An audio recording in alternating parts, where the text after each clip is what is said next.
Okay, so welcome to episode two of Gift of the Gab. Okay, so today what I really wanted to focus on, it's going to be a short video anyway, and I'm going to be talking about emotional intelligence. So emotional intelligence is a really, really popular theme for a lot of like coaches or motivational speakers or anything like that. So what I generally see with a lot of people is that they kind of misunderstand it, or maybe a lot of people take courses about this, but then they don't really get it. To sum it up in one word, anyway, emotional intelligence is not being an asshole to the people you're in charge of or responsible for. So, what I wanted to talk about today basically are the seven top characteristics of highly emotionally intelligent people. So, I have them here as you can see on your screen anyway. So, we're going to be looking at those and I'm going to give some examples or some kind of ideas for people to look at. So, the first one anyway is to have a clear vision and values. Okay, so that's kind of difficult for some people to kind of get what they're supposed to be focused on, or for example, how to define a lot of this. So, for example, one would be personal and one would be professional. So, you should have it involved in both, obviously, because you should have a clear vision of where you want to go in your life, in your career. Define what success really is for you. Then also think about what do you really want to study? I mean, do you want to do a master's? Do you want to do two? Would you like to go all the way to a doctorate or something like that? But then what is the benefit of that for your career? So to have a clear vision of your professional life basically is to define where do you want to go and how do you want to go there? Will you be happy? And then name exactly where success lies for you in the future. So what do you really want out of your career? What would make you happy? What I see here in Irapuato, in Guanajuato, Mexico, is basically a lot of people that are engineers, specifically men, because men dominate that industry in this area anyway. But a lot of men just want to become managers once they're an engineer working in the automotive industry. So, I mean, if they're getting to be a manager, then they're kind of, well, to be honest, they're unskilled to become managers once they become a manager because they've been dealing with machines all of their life, and machines have very specific parameters, or it's very easy to interact with a machine. You just fix it, maintain it, and then check how is it performing, basically. So then when a lot of these guys that I'm coaching, they finally become a manager, they're not really happy where they land, because they realize, okay, all of my career so far, it could be, I don't know, 15, 20 years, I've been dealing with machines and they're very easy to deal with. And now that I'm a manager, I have to actually interact with people all the time, not machines. So obviously coordinators or people below you in the organization now, they would just be maintaining machines, but then you kind of have to maintain those people. So I mean, a clear vision of where you want to go is that, like, okay, do you want to become a manager? Is it just for the prestige and the power and generally the money that people want, or a company car or something like that? But then when you get to that level, then I mean, are you going to be happy there? So I know a lot of men that the switch from a coordinator to a manager is very, very traumatic for a lot of them, because they go from the machine floor or the shop floor or walking around in between machines and talking to people and checking things to, okay, now you work from 7 until 6 p.m. every day, or 6 to 4 or something like that.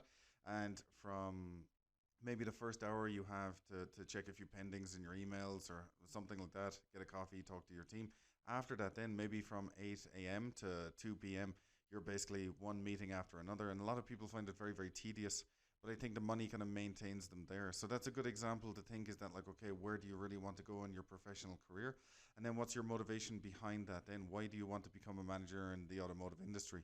So that would be an example of a professional goal, and then thinking about where do you really want to go, and then what is behind that, then what is the key to your motivation. So that's a really important idea to think about there.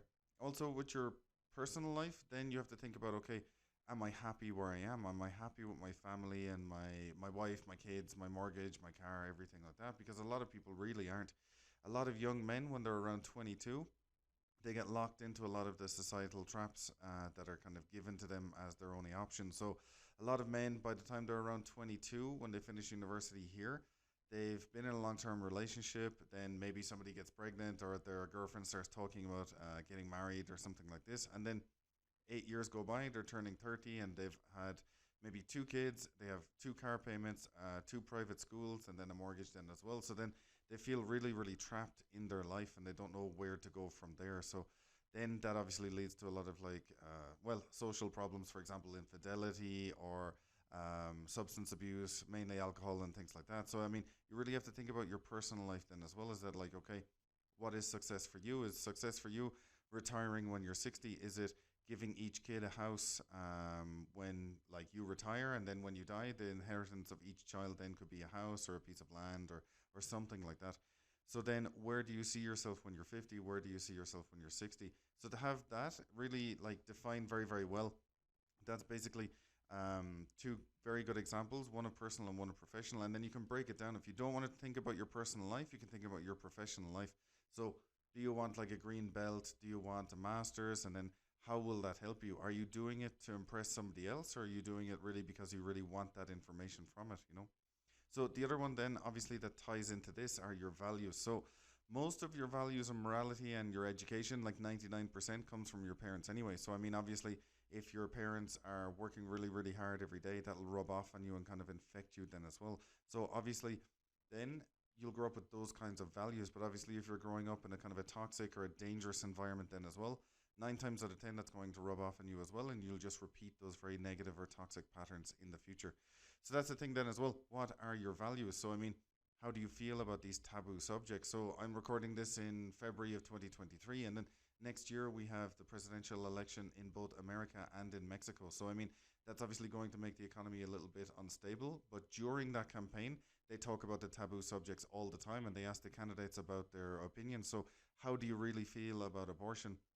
Define it really, really well. How do you feel about gay marriage, gay adoption? How do you feel about border control, gun control, for example, all those different things? And then what are the values that you take from that then as well? Is your family the most important thing in your life for you? Or is it money? Or is it traveling? Or is it education? Or what is it? So that's a really good activity then as well, as that you can actually sit down and define, okay, what do I want from my life? What are the things that are most important for me? And then obviously in the future, where do I want to go because of those things? Kind of like signposts on on the way to a destination, you know. So that's really, really important.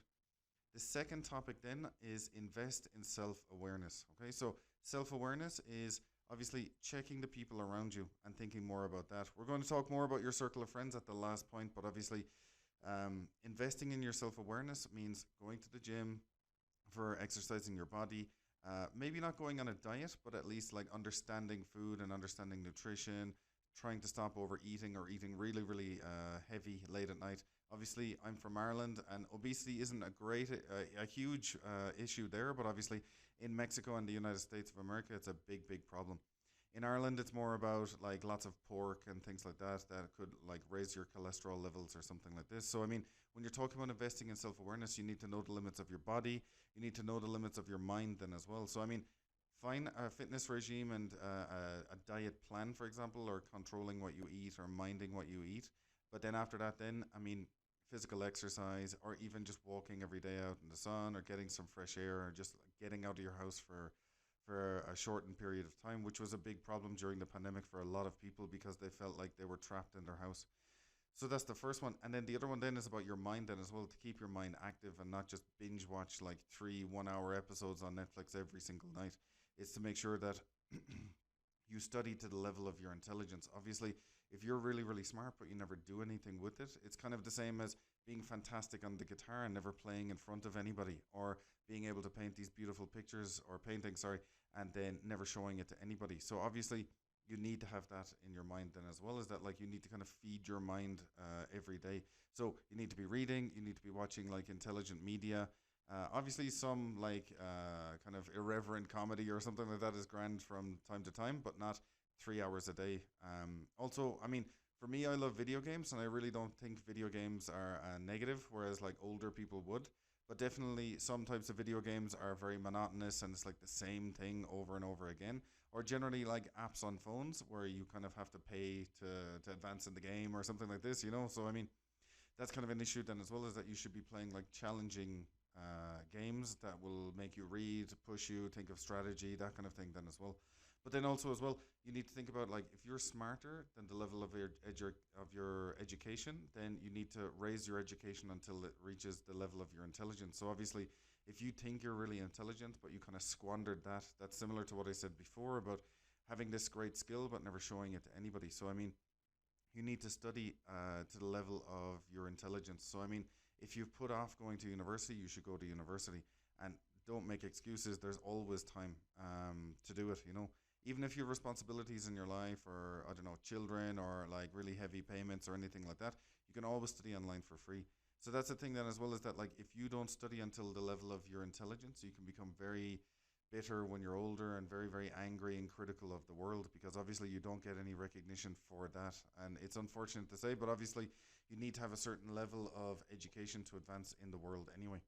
Also, another part of self awareness is probably a little bit unpopular with younger people at the moment, but I mean, the spiritual side of things. Now, if you are religious, you can go to mass or a retreat or something like this as well. But there is kind of a crisis in this generation that, like, there's a lot of atheists or agnostics and they've lost their religion. So there is that kind of spiritual lack for a lot of people. Now, I'm not talking about like painting a blue dot on your head and joining a cult or anything like that. I'm obviously talking about like wellness, meditation, maybe something like yoga, which kind of blends both things together. So something where you kind of feel passion about something. And that could be a hobby then as well. That could be playing football, like five-a-side indoor football with your friends once a week. Something to make you feel like the spark of life, or the passion, or something like that. It could be as simple as like listening to really loud music, or I don't know, having a barbecue, or I don't know, even going to the gym. If you have that feeling, can be really, really good for you then as well. And the last part of investing in self awareness, obviously, is um, asking the people around you who they think you are. So, a very good activity here is write down three characteristics of who you think you are. So, for example, oh, I'm really funny, I'm really happy, I'm really excellent with money, and I'm a really fit person, or I'm a very charismatic person. And then ask your wife, ask your best friends to name three different things. It'll sound a little bit weird, and they'll think you're crazy, but it's a really good activity. So if you get 1 out of 3 or 0 out of 3, it means that you really don't have a lot of high emotional intelligence. But if you get 2 or 3, it means that the idea that you're projecting to other people, then the image of yourself is very aligned with who you think you are. So, for example, if you think that you're a very, very funny person, and you ask your best friend or your wife and say, you're not funny at all, you're the most serious, angry person I've ever met in my life, then obviously there is kind of a disparity between those things. You need to kind of correct it then as well. So the third one after that then is showing empathy. So a lot of people think empathy is like hugging and crying the person next to you, and someone comes and talks to you about, oh, look, I'm having this really difficult situation, and you laugh, or sorry, you cry and hold them, and like you're bonding on that level. But really, showing empathy is understanding how other people are getting through their life, and how difficult some people's lives really are. So I mean, here generally in a lot of automotive industries, there's maybe a ratio of 1 to 5, operational versus administration. So you have, for example, 200 people in administration and 900 people in operation. So you have to understand and put yourself in their shoes, and think about what could their life really be like, and then adjust your behavior to help those people.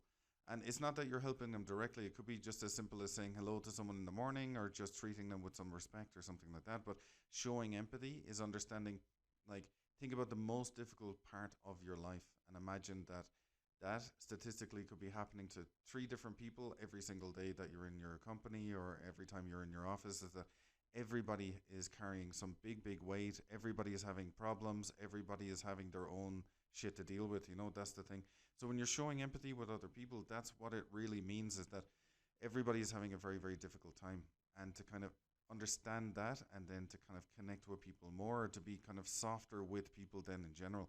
And to understand, is that like, Jesus Christ, what the hell is wrong with this guy? And then trying to think, oh, it could be one of 1 million things. So that's a big, big thing, is to think about how to empathize with other people. Is that like, you could be, oh, okay, I have to pay my credit card tomorrow, and I don't have the money, and I'm going to pay some interest or something like that. But then to think about it from another perspective could be, oh, look, this guy just drove to the plant on a scooter, and he's on red. He's no more petrol left to get home, or maybe he has, like, I don't know, €5 or 100 pesos for the rest of the week, to feed himself.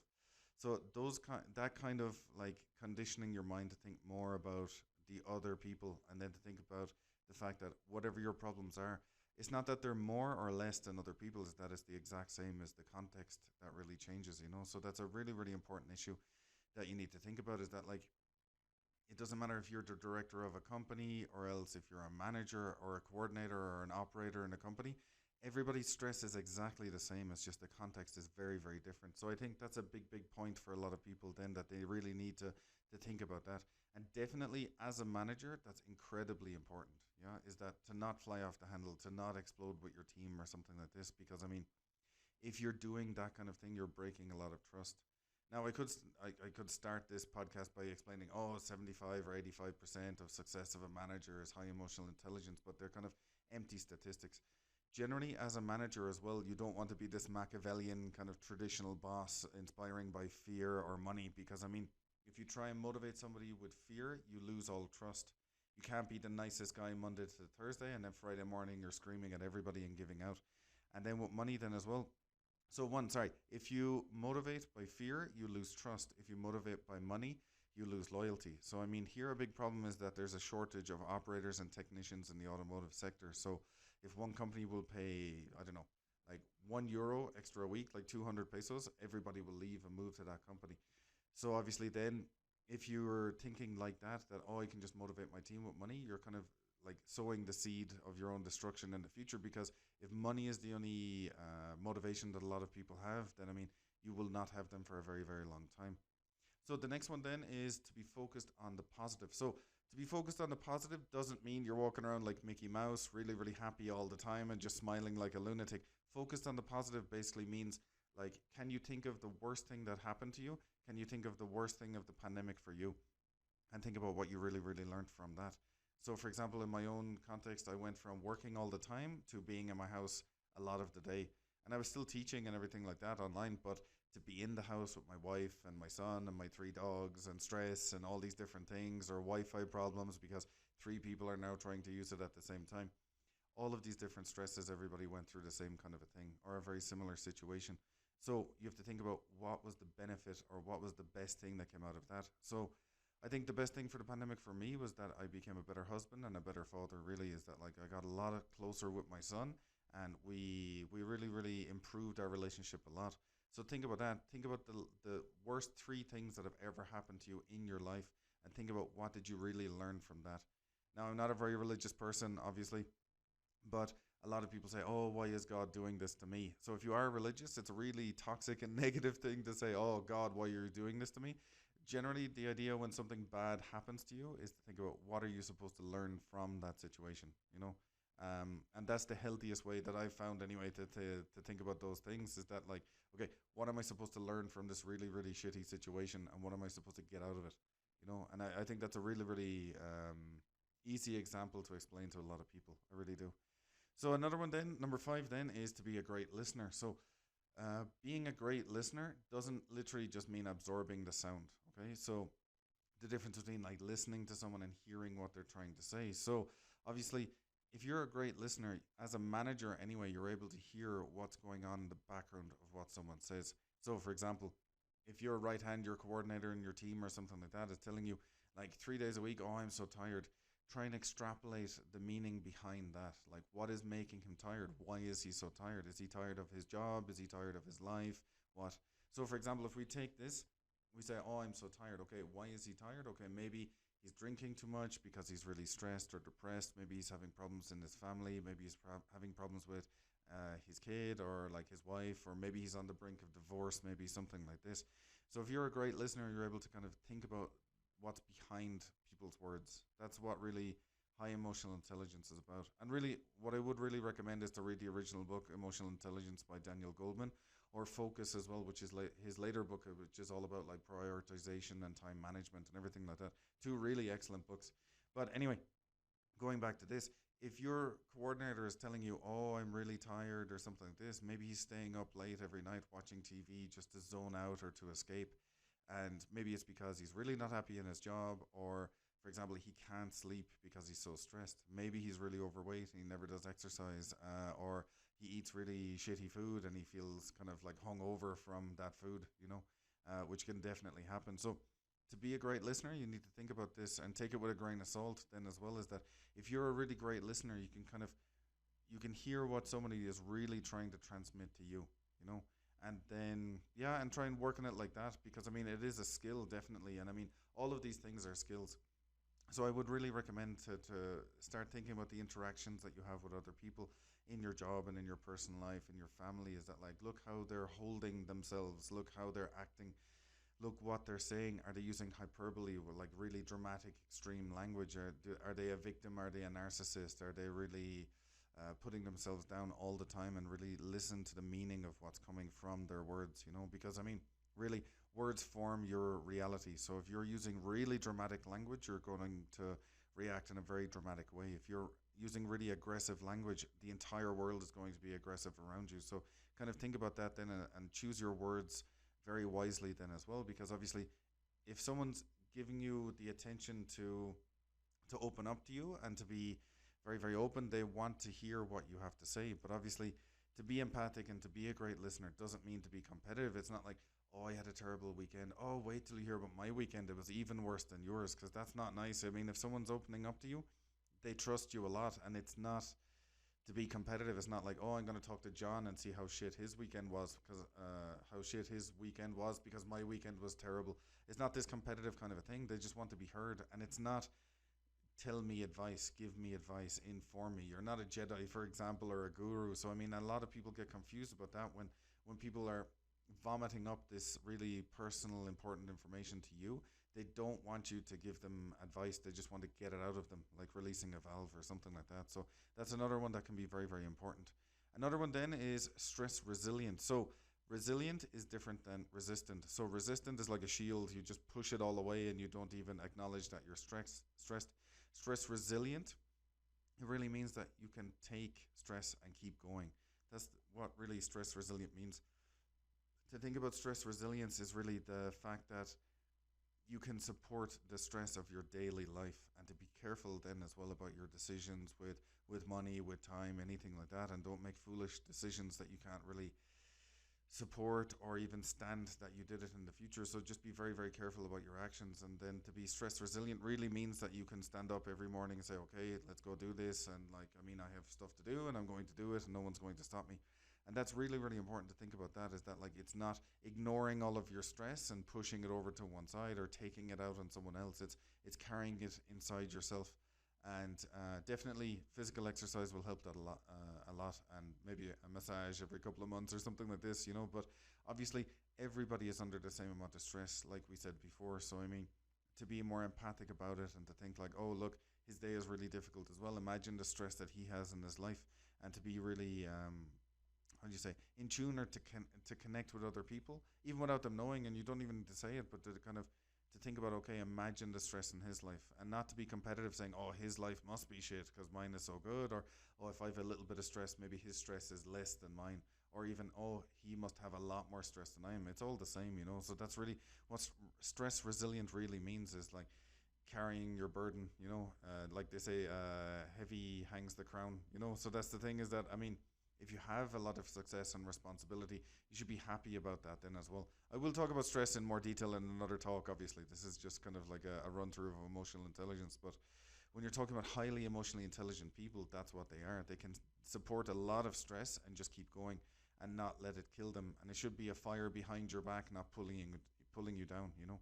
Um, so the last point about emotional intelligence is that highly emotionally intelligent people keep good company and they encourage other people. So your circle of friends really describes you. I mentioned that a little bit in the past. So I mean, if all of your friends are alcoholics, you're going to be an alcoholic. If all of your friends are managers, you're probably going to be a manager. If all your friends have really, really high education level, it'll probably be the same with you then as well. Is that, like, if all of your friends have a master's, you're much more probable to have a master's in the future.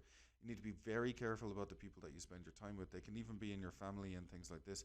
And also in the future, I will talk more about the bucket of crabs mentality. But definitely, I mean, you need to think about the fact that a lot of people do not wish you well. Like that thing I read before, I cannot remember, but it's like, if you tell your problems to five people, four people won't care and one people will be happy because you have that problem. So I mean, that's the thing, is that links then back into stress resilience. That your circle of friends should be very very healthy for you, and they should be happy to see you be successful. It's just very very hard to find people like that. And then you should also encourage other people to be successful. So I mean, if you're thinking about leadership, for example, as a manager, You want your coordinator to take your job because obviously you're going to be taking your boss's job, and it should be that kind of everybody stepping up to the next level, not stepping on or over someone else. So you should encourage people on your team, and that coaching leadership mentality is that I'm training you to take my job because I'm going to the next level, and that's the way it should be then as well. But also, obviously, this is a big one for your personal life. So I mean, if people in your family are very toxic or really not happy for you to be successful or very bitter in general, you should kind of cut those people out of your life. So that's really, really important for you then as well. So keeping good company, think about the friends that you have and think about their face when you tell them something good happened to you, and think about that. Just think about that mental image that you have in your head about, oh, look, I got this promotion, and see how that person reacts, and then think about the language that that person uses against you or with you, thinking like, oh, okay, but that'll probably bring a lot of stress or something like that. And then also encouraging others, obviously, just to go over it once more before we finish, is that you should encourage people to be as successful as you are, and then in order to for all of you to grow on your team, but then also in your personal life then as well. So that's it. So that's a very, very quick rundown. That's only like what, 26 minutes or something like that. So I mean, that is 7 characteristics of highly emotionally intelligent people. So please like and subscribe to my channel, and any comments, leave them down below. Thank you very much. Have a beautiful day. Bye bye.